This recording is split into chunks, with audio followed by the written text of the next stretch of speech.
if you are looking for some support for current affairs, if you are a fresher, you are a working professional, you are a repeater but you want some support for current affairs, then I have a program for you.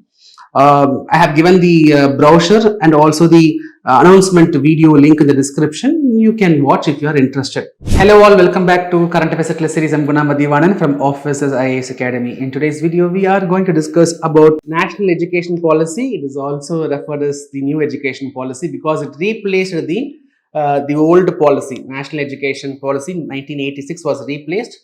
Right, it is now called as National Education Policy 2020, or sometimes it is also referred as New Education Policy.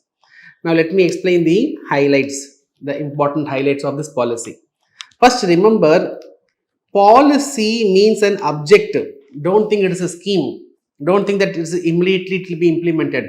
Policy is an objective, aim, right? So we all want to become big. We all want to become an IAS.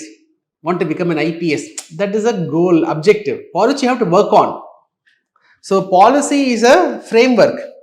Okay, then government will implement each policy through various schemes and initiatives. Right. So let me explain the highlights of this education policy.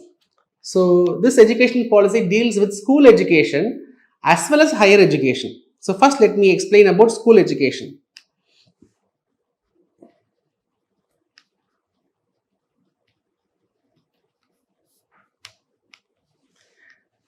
This policy aims to achieve 100% gross enrollment ratio in schools by 2030.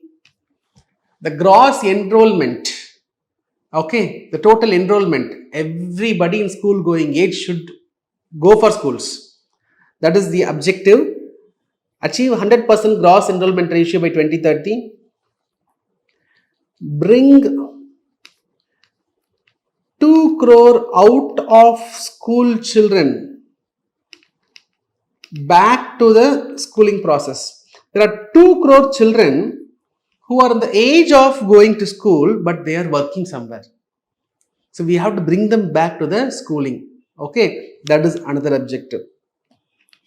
See, currently we all know that we all have followed this 10+2 curriculum till 10th standard.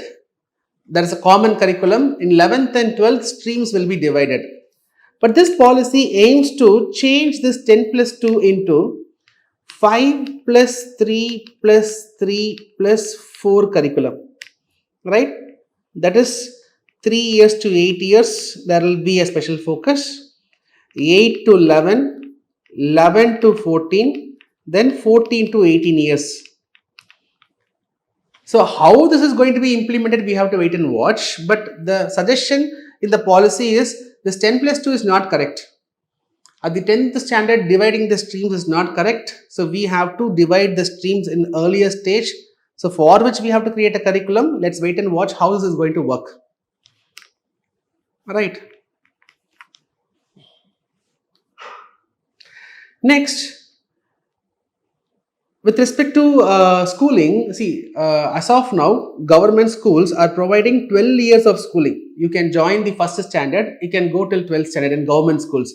But the education policy says the schooling from 12 years, it should become 12+3 years or 3+12 years.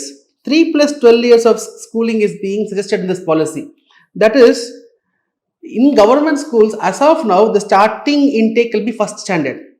But it is suggesting that we should have kindergarten classes also, pre-KG, LKG, UKG.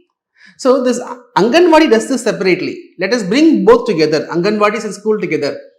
So school as an institution will not just start from first standard, but from the kindergarten. That is what the policy says. So in schooling now, it will not be just 12 years, it will be 15 years. 3 years of kindergarten, then you will have 12 years of the regular schooling. It is being suggested, right? There will be more focus on foundation literacy. Foundational literacy. When I say foundational literacy, that means someone who can able to read, who can able to write, who can able to do some basic arithmetic, addition, subtraction, multiplication, division, basic things. Okay, someone who can do who can write, who can read, who can do basic arithmetics. That is called as foundational literacy. That has to be achieved by third grade itself.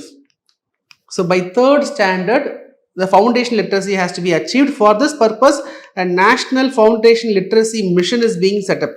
Government is setting up national foundation literacy mission for this purpose. Right?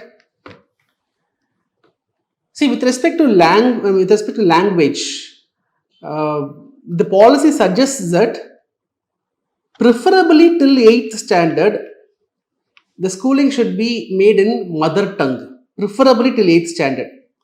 But at least till 5th standard, the teaching should be in mother tongue. So, minimum till 5th standard, teach them in the mother language. Preferably till 8th standard, do it. Okay. This policy also talks about 3-language policy. 3-language policy. So, 3-language policy is the policy says that in schools 3 languages should be taught. Out of 3, minimum 2 should be local language. That is Indian language. Minimum. See, all the 3 can also be Indian language, no doubt, no problem. But the policy says 3 languages should be taught. In the 3 languages, minimum 2 should be Indian language. Right? For example, a school which is teaching, okay, 1 language will be obviously English. It is a foreign language. Another 2 languages, it is their choice. It can be Malayalam. It can be Marathi. Right? It can be Tamil and Hindi. It all depends. The point is 3 languages has to be taught in schools, in which minimum 2 has to be local languages. Right? 360-degree holistic report card has to be given. So currently the report card measures your scores on different subjects. That's all. What about your health? What about your fitness? What about your co-curricular activities? On a holistic manner, a report card has to be given. Right? The B.Ed course should become a professional course, should become a 4-year degree. Right? So, for which a framework will be created by the National Council for Teacher Education in association with the NCERT. National Council for Teacher Education in association with the NCERT, they will come up with a framework, new curriculum framework for having a 4-year B.Ed course. B.Ed course will become a professional degree. Right? And also, Bal Bhavans. In every district, there will be at least 1 Bal Bhavan. Bal Bhavan are day boarding schools. Bal Bhavan are day boarding school. So, in this school, the focus will be on, the focus is to give space to the children to have their cultural pursuits. See, for example, when compared to the regular schools, in these schools, more options, scope, space will be provided to explore the cultural aspect, other co-curricular aspects. Okay, regular schools more of academics. This school, it is going to give you more space for the children's creative pursuits. Okay, and also vocational training. From the 6th standard, vocational training has to be provided. So all these are the important features of the national education policy for school education.